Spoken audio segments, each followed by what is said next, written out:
देखिए, जो शेख हसीना वाजिद साहिबा हैं वो अपनी जो पॉलिटिकल सपोर्ट है उसको थोड़ा ओवर एस्टिमेट कर रही थी जी। लेकिन उन्होंने जो बांग्लादेश और इस पूरे रीजन में जो तब्दील होते हुए हालात हैं उनको सही तरीके से एनालाइज नहीं किया। आप देखें कि सिर्फ 2 साल पहले 2022 में श्रीलंका में भी इसी तरीके से अवामी एहतजाज के बायस जो श्रीलंका के प्रेसिडेंट थे राजापक्सा जी। उनको इसी तरह अपना सदारती महल छोड़कर भागना पड़ा था जी। और आज ही मैंने जंग अखबार में लिखा था कि हसीना वाजिद जो है वो उसी अंजाम की तरफ बढ़ रही है। बिल्कुल। और हसीना वाजिद जो है अब उनकी आखिरी पनाहगाह जो है वो इंडिया साबित हुआ है। लेकिन इसमें आप इस चीज को ज़हन में रखें कि जो मुतबादिल है वो कौन है। जाहिर बात है मुतबादिल जो है वो खालिदा जिया ही को देखा जा रहा है। तो खालिदा जिया जो है वो ट्रेडिशनली उनको पाकिस्तान का दोस्त समझा जाता है, लेकिन पिछले कुछ अरसे में जो उनकी पार्टी है उसने जिस तरीके से अलायंसेस बनाए हैं फिर तोड़े हैं, तो उसमें आप ये देखें कि जो उनके जनरल जियाउर रहमान उन्होंने तो शेख मुजीबुर रहमान से भी पहले पाकिस्तान के खिलाफ बगावत की थी। शेख मुजीब तो उस वक्त जेल में थे, मियां वाली जेल में थे जब जियाउर रहमान ने बगावत की थी। तो इस वक्त जो बांग्लादेश की फौज है उस फौज पर हमें लगता यह है कि इंडिया का काफी कंट्रोल है और बांग्लादेश की फौज ने पूरी हद तक कोशिश की हसीना वाजिद को रेस्क्यू करने की और उनको हिफाजत ढाका से निकालने में भी बांग्लादेश की फौज ने बड़ा अहम किरदार अदा किया। तो मुझे ये लगता ये है कि जो बांग्लादेश की फौज पर जो इंडिया का इन्फ्लुएंस है, तो बांग्लादेश की फौज कोशिश ये करेगी कि अवाम का गुस्सा और अवाम का एहतजाज जो है उसको ठंडा किया जाए, लेकिन अल्टीमेटली वो इक़्तिदार जो है वो उन्हीं के हवाले करेंगे जो कि फौज के साथ मिलकर मामलात को आगे बढ़ाएंगे। और इससे एक अहम तरीन बात यह है कि जो चंद दिन पहले हसीना वाजिद ने जमात इस्लामी पर पाबंदी लगाई थी, तो जो भी नई हुकूमत आती है वो पाबंदी खत्म करती है या नहीं करती, ये बात बड़ी अहम है। अगर जमात इस्लामी पर पाबंदी खत्म हो गई तो इसका मतलब ये है कि नई हुकूमत इंडिया के इन्फ्लुएंस में नहीं होगी। अगर पाबंदी बरकरार रही तो इसका मतलब ये होगा कि नई हुकूमत भी इंडिया के इन्फ्लुएंस है। जी। अच्छा, आबिद साहब ये बताएगा कि अभी जो है अबूरी हुकूमत से मुतालिक जो है इक़दाम उठाए जाएंगे, क्या लगता है आपको आने वाले दिनों में बांग्लादेशी सियासत में हमें डेमोक्रेसी मिलेगी कहीं?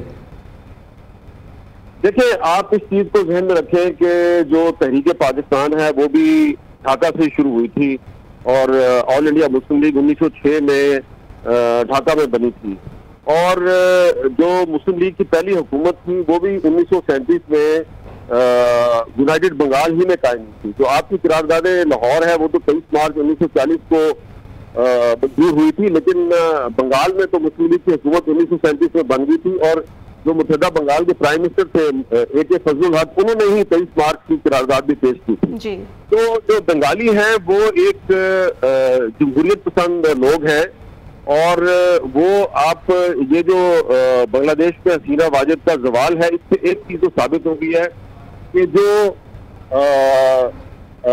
इक़्तिसादी खुशहाली है या इक़्तिसादी तरक्की है वो सब कुछ नहीं है। अवाम को इंसाफ चाहिए होता है, अगर आप इंसाफ अवाम को नहीं देंगे तो अवाम आपके खिलाफ बगावत कर देंगे। तो इसलिए बंगाली जो है उनसे जमहूरियत छीनना ये किसी तौर पर भी मुनासिब नहीं होगा। ये फौज की बहुत बड़ी गलती होगी कि अगर फौज जो है वो मार्शला लगाएगी तो ये बहुत बड़ा एक सानहा हो। ठीक है, तो हामिद मीर साहब, बांग्लादेश में एक अरसे से हमने देखा कि हसीना वाजिद जैसी शख्सियत का पावर में रहना, फिर उसके बाद हालात मजीद खराब होते चले गए। इस वक्त भी वहां पर कर्फ्यू की सूरत हाल है। उसके बाद हमने देखा कि उनकी तरफ से रिजाइन सामने आता है। अब ये वाली जो डेवलपमेंट हुई है बांग्लादेश के फ्यूचर के लिए कैसे साबित हो सकती है? मेरा ख्याल है ये तो बांग्लादेश के फ्यूचर के लिए बहुत अच्छी चीज है क्योंकि हसीना वाजिद साहबा जो है वो एक जमहूरियत पसंद हुक्मरान के तौर पे तो काम नहीं कर रही थी, वो एक डिक्टेटर बन चुकी थी। उन्होंने इलेक्शन में धांधली की थी, उन्होंने वहां पर बहुत सी पाबंदियां लगा दी, सोशल मीडिया पर पाबंदी लगाई, बहुत सी सियासी जमातों पर पाबंदी लगाई। ये तो जो एहतजाज है अब शुरू हुआ है, लेकिन उन्होंने तो सियासी वर्कर्स की पकड़ दकड़ जो है वो जनवरी फरवरी में शुरू कर दी थी। तो अगर अब बांग्लादेश में जमहूरियत कायम रहती है, देखिए जो शेख हसीना वाजिद साहिबा हैं वो अपनी जो पॉलिटिकल सपोर्ट है उसको थोड़ा ओवर एस्टिमेट कर रही थी जी। लेकिन उन्होंने जो बांग्लादेश और इस पूरे रीजन में जो तब्दील होते हुए हालात हैं उनको सही तरीके से एनालाइज नहीं किया। आप देखें कि सिर्फ 2 साल पहले 2022 में श्रीलंका में भी इसी तरीके से अवामी एहतजाज के बायस जो श्रीलंका के प्रेसिडेंट थे राजापक्सा जी, उनको इसी तरह अपना सदारती महल छोड़कर भागना पड़ा था जी। और आज ही मैंने जंग अखबार में लिखा था कि हसीना वाजिद जो है वो उसी अंजाम की तरफ बढ़ रही है। बिल्कुल। और हसीना वाजिद जो है अब उनकी आखिरी पनाहगाह जो है वो इंडिया साबित हुआ है। लेकिन इसमें आप इस चीज को ज़हन में रखें कि जो मुतबादिल है वो कौन है। ज़ाहिरी बात है मुतबादिल जो है वो खालिदा ज़िया ही को देखा जा रहा है। तो खालिदा ज़िया जो है वो ट्रेडिशनली उनको पाकिस्तान का दोस्त समझा जाता है, लेकिन पिछले कुछ अरसे में जो उनकी पार्टी है उसने जिस तरीके से अलायंसेस बनाए हैं फिर तोड़े हैं, तो उसमें आप ये देखें कि जो उनके जनरल ज़ियाउर रहमान, उन्होंने तो शेख मुजीबुर रहमान से भी पहले पाकिस्तान के खिलाफ बगावत की थी। शेख मुजीब तो उस वक्त जेल में थे, मियां वाली जेल में थे जब ज़ियाउर रहमान ने बगावत की थी। तो इस वक्त जो बांग्लादेश की फौज है उस फौज पर हमें लगता यह है कि इंडिया का काफी कंट्रोल है और बांग्लादेश की फौज ने पूरी हद तक कोशिश की हसीना वाजिद को रेस्क्यू करने की और उनको हिफाजत ढाका से निकालने में भी बांग्लादेश की फौज ने बड़ा अहम किरदार अदा किया। तो मुझे ये लगता ये है कि जो बांग्लादेश की फौज पर जो इंडिया का इन्फ्लुएंस है, तो बांग्लादेश की फौज कोशिश ये करेगी कि अवाम का गुस्सा और अवाम का एहतजाज जो है उसको ठंडा किया जाए, लेकिन अल्टीमेटली वो इक़्तिदार जो है वो उन्हीं के हवाले करेंगे जो कि फौज के साथ मिलकर मामलात को आगे बढ़ाएंगे। और इससे एक अहम तरीन बात यह है कि जो चंद दिन पहले हसीना वाजिद ने जमात इस्लामी पर पाबंदी लगाई थी, तो जो भी नई हुकूमत आती है वो पाबंदी खत्म करती है या नहीं करती, ये बात बड़ी अहम है। अगर जमात इस्लामी पर पाबंदी खत्म हो गई तो इसका मतलब ये है कि नई हुकूमत इंडिया के इन्फ्लुएंस में नहीं होगी। अगर पाबंदी बरकरार रही तो इसका मतलब ये होगा कि नई हुकूमत भी इंडिया के इन्फ्लुएंस है। जी। अच्छा आबिद साहब, ये बताएगा कि अभी जो है अबूरी हुकूमत से मुतालिक जो है इक़दामात उठाए जाएंगे, क्या लगता है आपको आने वाले दिनों में बांग्लादेशी सियासत में हमें डेमोक्रेसी मिलेगी कहीं? देखिए, आप इस चीज को ध्यान में रखें कि जो तहरीक पाकिस्तान है वो भी ढाका से शुरू हुई थी और ऑल इंडिया मुस्लिम लीग 1906 में ढाका में बनी थी और जो मुस्लिम लीग की पहली हुकूमत थी वो भी 1937 में यूनाइटेड बंगाल ही में कायम थी। जो आपकी करारदाद लाहौर है वो तो 23 मार्च 1940 को मंजूर हुई थी, लेकिन बंगाल में तो मुस्लिम लीग की हुकूमत 1937 में बन गई थी और जो मुतहदा बंगाल के प्राइम मिनिस्टर थे ए के फजलुल हक, उन्होंने ही 23 मार्च की करारदाद भी पेश की थी जी। तो जो बंगाली हैं वो एक जमहूरियत पसंद लोग हैं और वो आप ये जो बांग्लादेश में हसीना वाजिद का जवाल है, इससे एक चीज तो साबित हो गई है कि जो इक़्तिसादी खुशहाली है या इक़्तिसादी तरक्की है वो सब कुछ नहीं है। अवाम को इंसाफ चाहिए होता है, अगर आप इंसाफ अवाम को नहीं देंगे तो अवाम आपके खिलाफ बगावत कर देंगे। तो इसलिए बंगाली जो है उनसे जमहूरियत छीनना ये किसी तौर पर भी मुनासिब नहीं होगा। ये फौज की बहुत बड़ी गलती होगी कि अगर फौज जो है वो मार्शला लगाएगी तो ये बहुत बड़ा एक सानहा हो। ठीक है, तो हामिद मीर साहब, बांग्लादेश में एक अरसे से हमने देखा कि हसीना वाजिद जैसी शख्सियत का पावर में रहना, फिर उसके बाद हालात मजीद खराब होते चले गए। इस वक्त भी वहां पर कर्फ्यू की सूरत हाल है। उसके बाद हमने देखा कि उनकी तरफ से रिजाइन सामने आता है। अब ये वाली जो डेवलपमेंट हुई है बांग्लादेश के फ्यूचर के लिए कैसे साबित हो सकती है? मेरा ख्याल है ये तो बांग्लादेश के फ्यूचर के लिए बहुत अच्छी चीज है, क्योंकि हसीना वाजिद साहबा जो है वो एक जमहूरियत पसंद हुक्मरान के तौर पे तो काम नहीं कर रही थी, वो एक डिक्टेटर बन चुकी थी। उन्होंने इलेक्शन में धांधली की थी, उन्होंने वहां पर बहुत सी पाबंदियां लगा दी, सोशल मीडिया पर पाबंदी लगाई, बहुत सी सियासी जमातों पर पाबंदी लगाई। ये तो जो एहतजाज है अब शुरू हुआ है, लेकिन उन्होंने तो सियासी वर्कर्स की पकड़ दकड़ जो है वो जनवरी फरवरी में शुरू कर दी थी। तो अगर अब बांग्लादेश में जमहूरियत कायम रहती है जी, वक्त बांग्लादेश के आर्मी चीफ अपनी आवाम से खिताब कर रहे हैं। ইন্টারিম গভর্নমেন্ট আমরা ফর্ম সুন্দর আলোচনা করেছি, সেখানে আমরা সিদ্ধান্ত নিয়েছি যে একটা ইন্টারিম গভর্নমেন্ট আমরা ফর্ম করব এবং ইন্টারিম গভর্নমেন্টের মাধ্যমে এদেশের সমস্ত কার্যকলাপ চলবে। আমরা এখন মহামান্য রাষ্ট্রপতির কাছে যাব যে এই ইন্টারিম গভর্নমেন্ট ফর্মের ব্যাপারে ওনার সাথে আলাপ আলোচনা করে আমরা একটা ইন্টারিম গভর্নমেন্ট ফর্ম করে দেশ পরিচালনা করব। আমি আপনাদের কথা দিচ্ছি সমস্ত হত্যা সমস্ত অন্যায়ের বিচার আমরা করব। আপনারা সেনাবাহিনীর প্রতি আস্থা রাখেন, সশস্ত্র বাহিনীর প্রতি আস্থা রাখেন। আমি সমস্ত দায়িত্ব নিচ্ছি, আপনাদের জানমাল, এবং আপনাদেরকে আমি কথা দিচ্ছি যে আপনারা আশাহত হবেন না। ইনশাল্লাহ আপনাদের যত দাবি আছে সেই দাবিগুলো আমরা পূরণ করব এবং দেশে একটা শান্তি শৃঙ্খলা ফিরিয়ে নিয়ে আসব। আপনারা আমার সাথে সহযোগিতা করেন, দয়া করে আর এই ভাঙচুর, হত্যা, মারামারি, সংঘর্ষ এগুলো থেকে বিরত হন। আমি নিশ্চিত যে আপনারা যদি আমার কথা মতো চলেন, আমাদের সাথে যদি একসাথে যদি কাজ করি আমরা, নিঃসন্দেহে আমরা একটা সুন্দর পরিণতির দিকে আমরা অগ্রসর হতে পারব। আপনারা দয়া করে আমাকে সাহায্য করেন।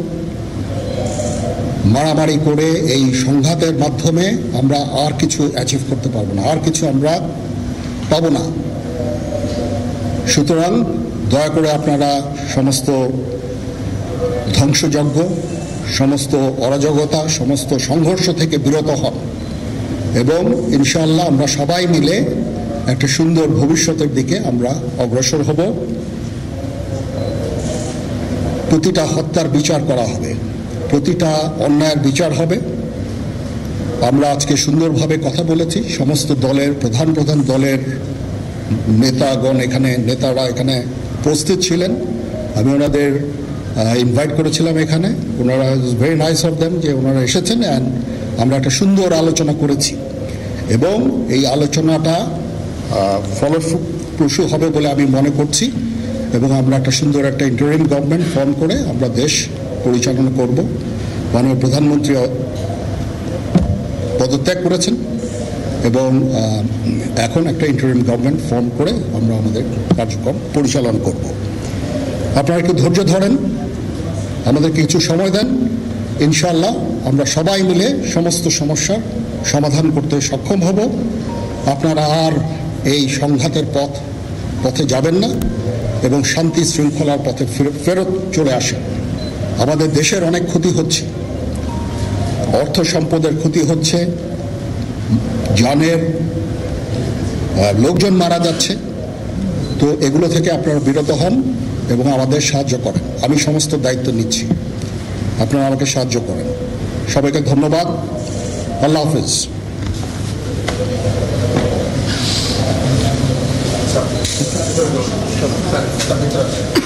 আপনারা কি কোনো প্রশ্ন করতে চান?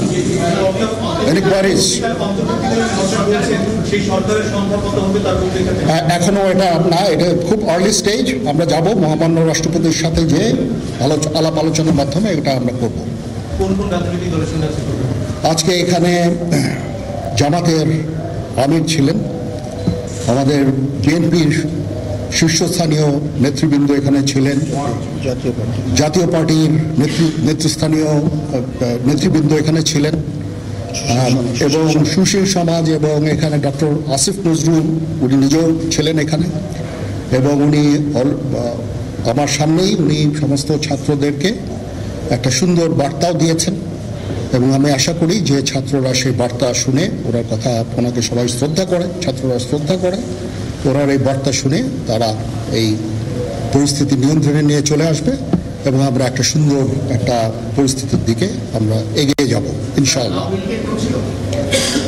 এখানে আওয়ামী লীগের কেউ ছিল না, আওয়ামী লীগের কেউ ছিল না। হ্যাঁ, আজকে, বিকজ আমাদের এই সময় নাই, এটা একটা বিশেষ একটা পরিস্থিতি। আমরা আজকে যে এই পরিস্থিতি, এটা একটা আমরা একটা নিয়ন্ত্রণ নিয়ে আসবো। সেনাবাহিনী শান্তি শৃঙ্খলা বজায় রাখার কাজ চালিয়ে যাবে এবং আপনাদের সবার দায়িত্ব, ছাত্রদের দায়িত্ব, রাজনৈতিক নেতৃবৃন্দ এবং রাজনৈতিক কর্মীদের দায়িত্ব হচ্ছে সেনাবাহিনীকে সাহায্য করা এবং আপনারা মিডিয়ার মাধ্যমে আমাদেরকে এই যে একটু আমাদের সাহায্য করেন। সুতরাং আমরা তাহলে এই পরিস্থিতি নিয়ন্ত্রণ সহজেই নিয়ে আসতে পারব। না, যদি জিনিসটা শান্ত হয়ে যায় তাহলে আর কারফিউর কোনো প্রয়োজন নাই, কোনো জরুরি অবস্থার প্রয়োজন নাই, কোনো কারফিউর প্রয়োজন নাই, কোনো গোলাগুলির প্রয়োজন নাই। আমি আদেশ দিয়ে দিয়েছি সেনাবাহিনী কোনো গোলাগুলি করবে না, পুলিশ কোনো গোলাগুলি করবে না।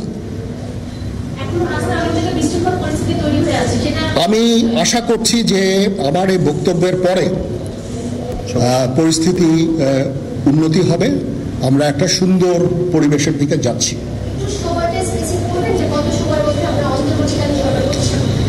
আমরা এটা না, আমি আজকে রাতের মধ্যে একটা আমরা সলিউশনে যাওয়ার চেষ্টা করবো, বাট আমাদের হয়তো 2-1 দিন সময় দিতে হবে। এটা আমরা এখনো এটা টু আর্লি, আমরা যাচ্ছি যে আমরা কথা বলবো মহামান্য রাষ্ট্রপতির সাথে, আমরা একটা সুন্দর সলিউশনে আমরা পৌঁছাবো।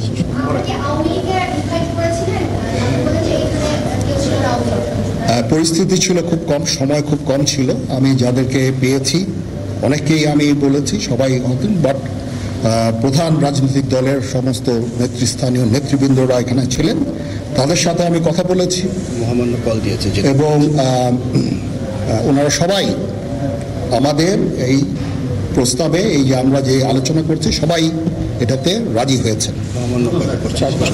এখানে মমিনুল হক সাহেব ছিলেন, এখানে জামাতের আমির ছিলেন, জুনায়েদ সাকি উনি ছিলেন, তারপরে ডক্টর আসিফ নজরুল ছিলেন। আমরা সবাই মিলে এবং সবাই আমরা এটাতে একমত পোষণ করেছি। এখন ছাত্রদের কাজ হচ্ছে যে শান্ত হওয়া এবং আমাদেরকে সাহায্য করা। আমি তো বলছি এতক্ষণ আমার এই বক্তব্যের ছাত্রদের প্রতিনিধি বলতে আমি এখন ওনাদের কাউকে পাইনি। আমি ডক্টর আসিফ নজরুলকে রিকোয়েস্ট করেছি, যেহেতু ওনাকে ছাত্ররা শ্রদ্ধা করেন এবং উনিও একটা সুন্দর একটা ভিডিও মেসেজ উনি দিয়েছেন ছাত্রদের জন্য। আমি আশা করব যে এই ভিডিও মেসেজটাও কাজে ইয়াদ হবে, কাজ দিবে। এইভাবে আমরা কাজ করে দেব। সবাই ভালো থাকেন, সবাই ভালো থাকেন, সবাইকে ধন্যবাদ। এখানে আপনারা যত প্রশ্ন করতে থাকবেন আমাকে দেরি করাবেন। It is too early, it is too early. আমরা কাজ করছি, আমাদের একটু কাজ করতে দেন, একটু সময় দেন। আমরা একটা সলিউশনের মধ্যে আমরা যাব ইনশাআল্লাহ। হ্যাঁ, আপনারা সবাই যারা আন্দোলনরত, যারা ছাত্ররা আছেন, আন্দোলনরত যত লোকজন আছেন, দয়া করে ঘরে ফিরে যান। সবাই ভালো থাকেন, আল্লাহ আমাদের মঙ্গল করুক। আল্লাহ হাফেজ।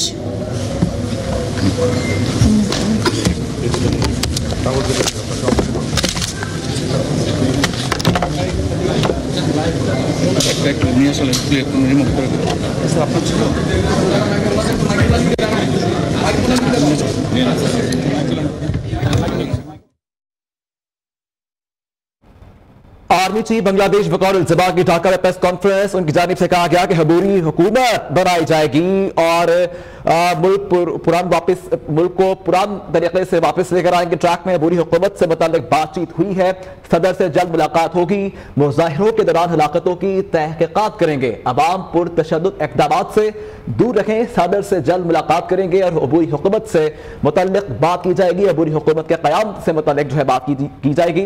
आर्मी चीफ बांग्लादेश वक़ौर अल-ज़मा ढाका में प्रेस कॉन्फ्रेंस कर रखे थे। उनकी जानिब से यह कहा गया कि शेख हसीना ने इस्तीफा दे दिया है, अब अबूरी हुकूमत मुल्क चलाएगी। उनकी जानिब से मजीद ये कहा गया है कि मुज़ाहिरों के दौरान हलाकतों की तहकीकात करेंगे और आवाम पुरतशद्दुद इक़दामात से दूर रहें, सदर से बहुत जल्द मुलाकात होगी और अबूरी हुकूमत के क़याम से मुताल्लिक़ उनसे बातचीत भी की जाएगी। बिल्कुल, आर्मी चीफ बांग्लादेश वक़ौर अल-ज़मा की ढाका में प्रेस कॉन्फ्रेंस जारी थी। उनकी तरफ से कहा गया कि अवाम से पुरअमन रहने की अपील करता हूं, मुज़ाहिरों में हलाकतों की तहकीकात करेंगे, अवाम पुरतशद्दुद वाक़ियात से दूर रहें। मज़ीद कहा गया कि सदर से जल्द मुलाकात भी करूंगा, सदर से अबूरी हुकूमत के क़याम पर बात भी करूंगा। तो सूरत हाल कुछ इस तरह से बनी कि बांग्लादेश में 1 माह से जारी मुज़ाहिरों के बाद वज़ीर आज़म शेख हसीना वाजिद ने अपने ओहदे से इस्तीफा दे दिया था और बांग्लादेश के आर्मी चीफ ने वज़ीर आज़म हसीना वाजिद को मुस्ताफ़ी होने के लिए 45 मिनट की डेडलाइन दी थी और उसके बाद कुछ इस तरह से खबरें सामने आई कि बांग्लादेश की वज़ीर आज़म हसीना वाजिद और उनकी बहन को सरकारी रिहाइशगाह से महफूज मकाम पर मुंतकिल किया गया था और बांग्लादेश में जो 1 माह से जारी मुज़ाहिरे थे उसके बाद वज़ीर आज़म शेख हसीना वाजिद ने अपने ओहदे से इस्तीफा दे दिया।